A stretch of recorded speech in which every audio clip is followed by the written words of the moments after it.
Ladies and gentlemen, welcome to the first episode of my new series called Should Have Been a World Champ.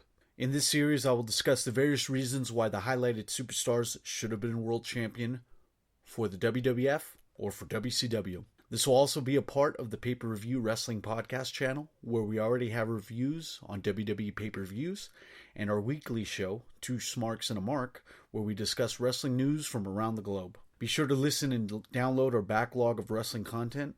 If you enjoy conspiracy theories and discussions about film and entertainment, make sure you also listen to The Mark and Andre Show, a weekly show that's done on Fridays where we talk about the said topics of conspiracy theories, film, and entertainment.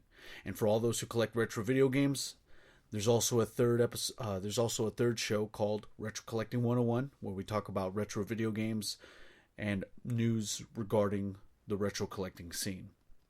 When it comes to iconic characters in the World Wrestling Federation in the 90s, Razor-Ramon always comes up. Razor-Ramon had it all. He had the charisma, the moveset. The man had the complete package.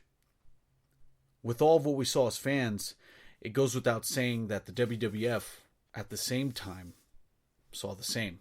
Razor-Ramon was a mid to upper card star even before he hoisted his first Intercontinental title, and he did it just like this.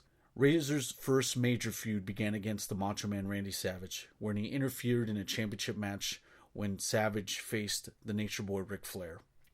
This feud culminated with Razor-Ramon and Ric Flair scheduled to go against the Ultimate Maniacs, Macho Man Randy Savage and the Ultimate Warrior. But that was scrapped when the Warrior was fired from the company. Interrupting a main event, like how Razor-Ramon did against Ric Flair, Macho Man Randy Savage, is a great way for a heel to debut in a major promotion.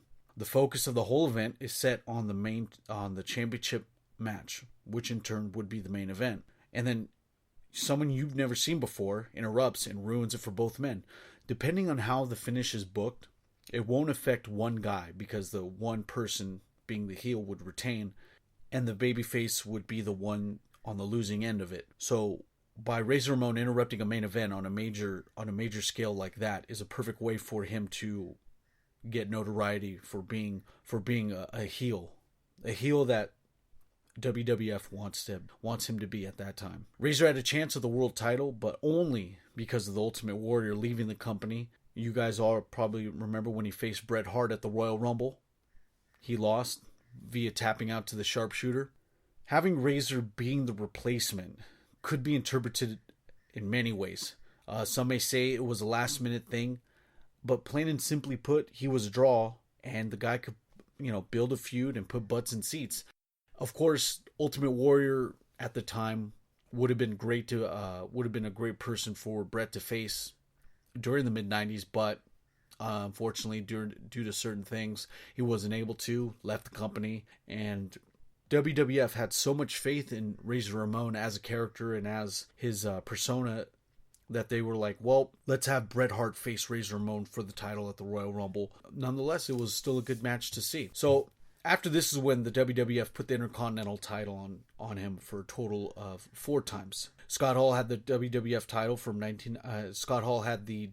Intercontinental title from 1993 to 1996. Who can all forget the classic match he had with Shawn Michaels at WrestleMania 10? It was the first 5-star match in WWF's history at the time. And then Michaels and Razor-Ramon had a rematch for that same title at SummerSlam that same year. To sum Razor-Ramon's career up with the WWF, he had a very impressive run.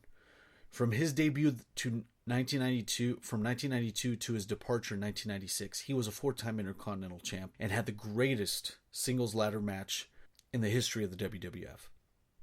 That's something that you can't take away from Razor-Ramon, the character at that time. You just can't. He had everything you needed in a superstar, and from what we saw, he was poised for big things if he stayed with the World Wrestling Federation. He should have been a champ, but there was tons of things that may have been a factor even before the WCW WWF Monday Night Wars fiasco. Before going to WrestleMania for the last time, he had a wellness violation. The match that he was supposed to have with Goldust at WrestleMania was replaced with the backlot brawl with Goldust and Roddy Piper. That may have derailed future matches. Would have then developed to who knows what post WrestleMania had he actually faced Goldust and then led up to that. In terms of fantasy booking, the WWF missed the boat on probably one of the biggest draws in WrestleMania history or WWF history, depending on which pay-per-view they would have booked it. So it goes like this. So razor-ramon has the Intercontinental title theoretically for the 5th time. So this is kind of around 1997 where Shawn Michaels defeats Bret Hart after the Iron Man match. Razor-Ramon could have then challenged Shawn Michaels at SummerSlam for a rubber match